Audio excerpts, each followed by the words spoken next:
Has it the heart thing then? Has that had to, because you're a very high energy performer on stage, has that had to change what you do? I'd say, yeah.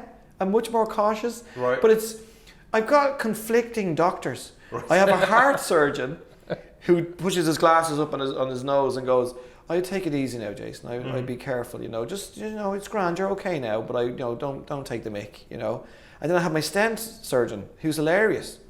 I'm going, "When can I gig again?" He goes, "I don't know, next week." Like, "What do you mean next week? I've only got it in." He goes, because he's so proud of his work. He goes, "Oh yeah, your stents are in, you're all clear." I'm delighted now to welcome to Times Radio the comedian Jason Byrne, who's about to go on tour. 36 dates through the autumn with his new show, The Ironic Bionic Man, kicking off next Friday in Norwich, 15th September. Jason, hello. Wow.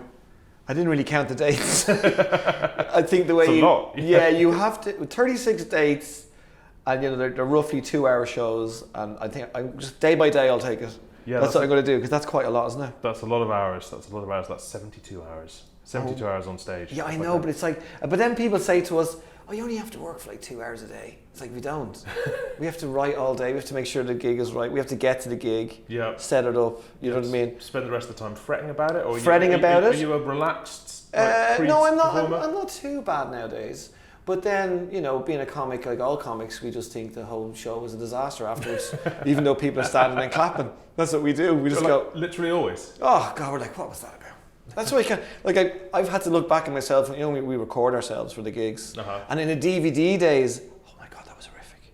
We used to have to sit in an edit suite, watching yourself saying the same thing about 10 or 12 times, and you going, oh my God, this is not funny anymore. Will you stop? And they're going, it is funny, and then the angles, and then do you remember years ago when we had tape recorders?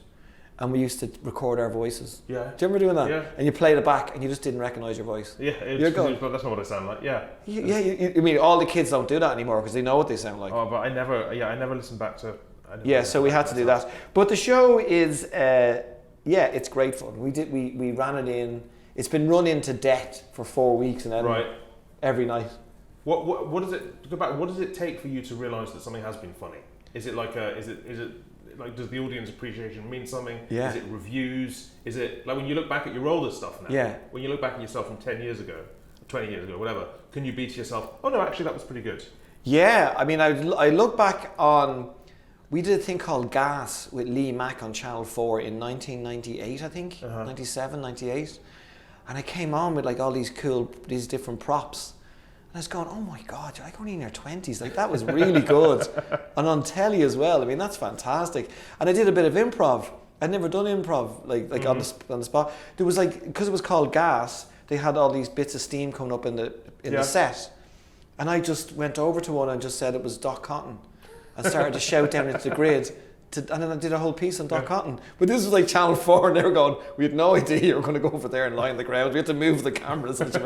So... yeah, and I bank on the audience. So I write, I'll think of stuff, and I'll bring it on stage, and I'll expand it on stage. Yeah. I let the audience tell. Like, sometimes I've been disappointed in the audience. Well, they can let you down. They're laughing away, and I'm going, that's not that funny. They are literally. You can ask a lot of comics. They'll go, I didn't think that was that funny. But they're like going, oh my God, I love that bit. So you keep it. And you're thinking, I thought you were better than that. Yeah, come on. I'm attracting the wrong crowd. Look, so tell me about this show then, The Ironic Bionic Man. What's it about? I called it that because of all the different stuff that happened to me. I'm not Bionic Man, obviously, because Bionic means that you're going to have extra powers or some sort of extra strength. But I am. So I've just given me that Ironic Bionic name. So the insides of me. If I go through, so my eye, I was born with a kind of squint. Right. So that was the first bionic thing that was fixed. That kind of, because the Bionic Man was all about we can rebuild them. Yep, sure. That's literally what I am. You've been rebuilt. So they straightened my eye when I was 12. And tightened the strings in the pupils. That's what they do. Stop it going in. So that was my first one. The second one was then my lung collapsed when I was about 20. Right. Because I was too tall and thin. Right. So there's no major accidents here. So they put that back in, staples on that. I've no appendix that got taken out. My arm was dislocated in Australia while surfing. I had a boogie board on my arm, and a wave hit us, and so all the Australians who are water savvy were all along in a line, and I was with them, and they went, just dive through it like the wave. But I just panicked and I put my arms out straight, and the wave just got me, pushed me in and spun me around like a washing machine, and I stood up and my arm was hanging out. Yeah. So there's the arm, there's the lungs, there's the eye, there's the appendix. Yeah, and then there's my knee as well. The cartilage has gone on my knee. Right. Because when I was doing a poo. Yeah. So I'm sorry, I'm going to stop you there. I think you might have been doing it wrong. No. I remember I came in. Yep. And I was rushing because something else was going on, and I sat down too quickly and I ripped my knee like an old man. Yeah. And so, but then it locked, because when you rip your cartilage, your knee locks. So I had to get help with my wife to help me off and she helped me off. Yeah, you had a heart thing a couple of years ago as well. And then I had 6 stents. Right. 6 stents put in my branched arteries, which was basically hereditary. So from my mum and dad, and I, because I was fit, I was running, training, doing everything, and it was while I was training, I got a tiny little pump in the heart there, as if someone was doing that with their finger on your chest. And you could feel there's something wrong there. You could just feel a little pulse. Yeah. So no mad pain. So when I slowed down running around like that, it kind of went away. So I went and had all the tests. Oh. And it wasn't like I got the angiogram, that's what you have to get. And they had a look inside and said, you've 3 blocked branched arteries. Has it, the heart thing then, has that had to, because you're a very high energy performer on stage, has that had to change what you do? I'd say, yeah. I'm much more cautious. Right. But I've got conflicting doctors. Right. I have a heart surgeon who pushes his glasses up on his nose and goes, "I'd take it easy now, Jason. I'd be careful, just it's grand. You're okay now, but don't take the mick, And then I have my stent surgeon, who's hilarious. I'm going, when can I gig again? He goes, I don't know, next week. Like, what do you mean next week? I've only got it in. He goes, because he's so proud of his work. He goes, oh yeah, your stents are in, you're all clear. And he goes, he goes, you've actually, so this is what happened, right? This is what the amazing thing was. They showed me while they were taking, because they go into up your wrist, and if you're much older, they go into your leg, or arching your leg into your heart. They don't open you up anymore. So they showed me the stents going in when they were taking all the tubes out of me. Do you know what I mean? And just to keep me all calm. It was fine. It's just an X-ray thing. And you could see the stents going in. He goes, watch the stent going in. And then as the stent went in, the other side of my heart just lit up.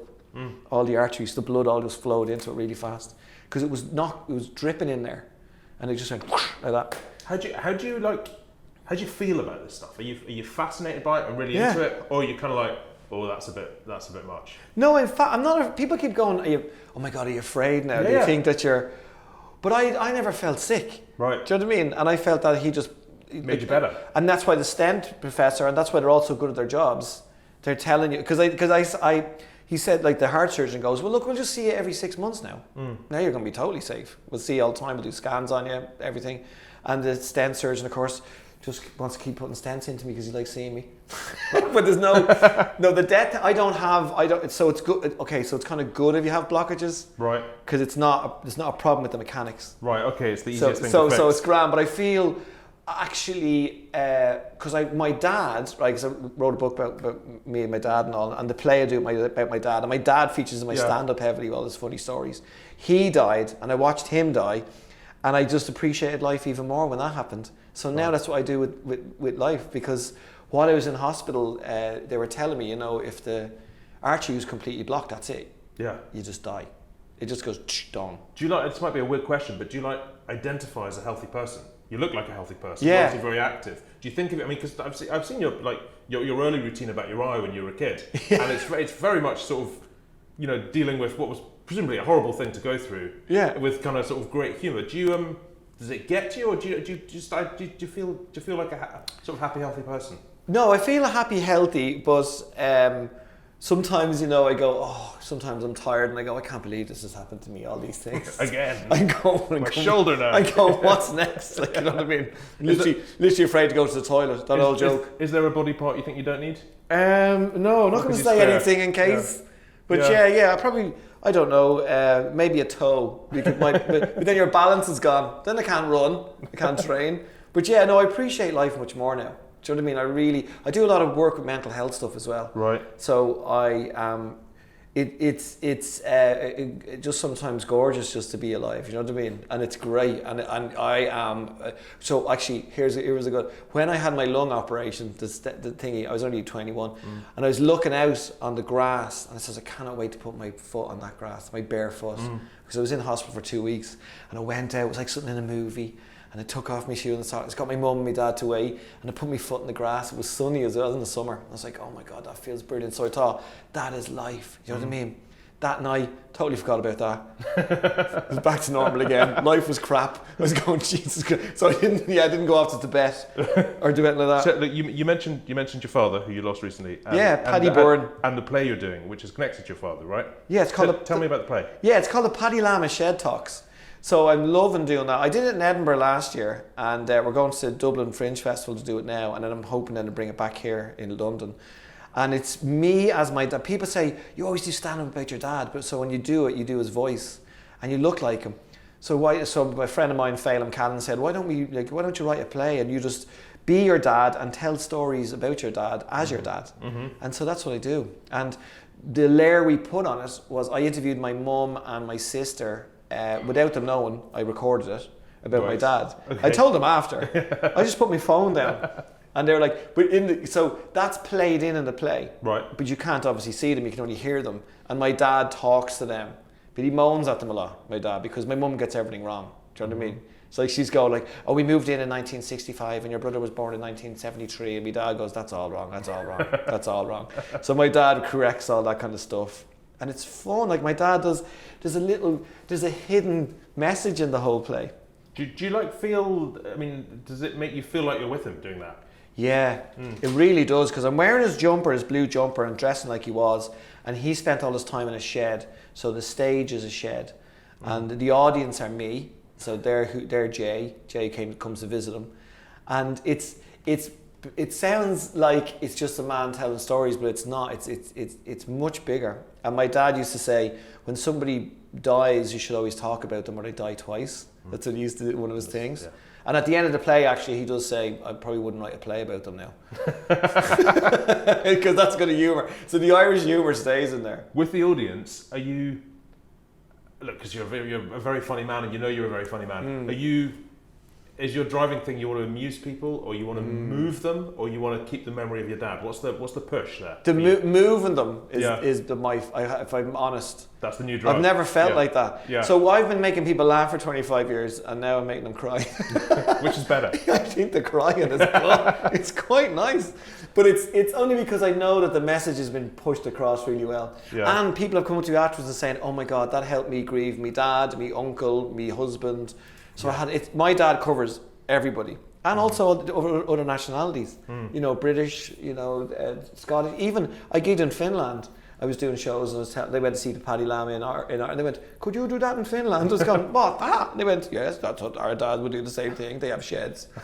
So it's lovely to do, and it's like, but there is a lot of funny stand up in it as well. Yeah, my dad's story, sit down stand up. But that's the other thing. I get to sit in a chair, and you know it's lovely because sit down stand up. Perfect. It is sit down stand up, but what I had to learn was that in stand up we've got to keep going, and the laughs have to keep coming. Do you know what I mean? And if we're telling a story, we know where the beats and everything. But my director was going, "It's okay, Jay. Silence is okay now in this. So you go and do whatever you want." So like at one stage, I just stand up and just mess with a prop or whatever in the shed, and then I sit back down again. But they're just watching me. And you're allowed to do that. Where I was thinking, that silence was like 4 hours. They're going, no, that's good, it's good. Or maybe they're crying quietly. I don't know. So look, the Ironic Bionic Man, where we began, you kick off in Norwich on the 15th of September. Where can people get tickets? JasonByrne.ie is kind of the best. I keep saying that, it is the Irish internet. Right. It used to be JasonByrne.net. I don't know if you remember those things. I remember the nets. I think the nets are gone. The nets are gone. But you've got co.uk. We've got co.uk. I've personally got a com. Have you got a com? I've got a com, my own, yeah. I know. He has a com. I know a guy, I'll let you know. Oh my God, Hugo. Jason Byrne, thank you very much. What a pleasure. Can I just say before we go, JasonByrne.com is a magician. Right, okay. In Vegas. Any good? No, he's actually been on to me saying that my magic was rubbish. Because you can have a look at my YouTube and you'll see me doing magic in Melbourne at the gala, which is supposed to be Tommy Cooper rubbish magic. So the Jason Byrne got onto me and went, that's a disgrace. JasonByrne.ie. That's it. That's the one. Thank you, Jason Byrne. Thank you, Hugo.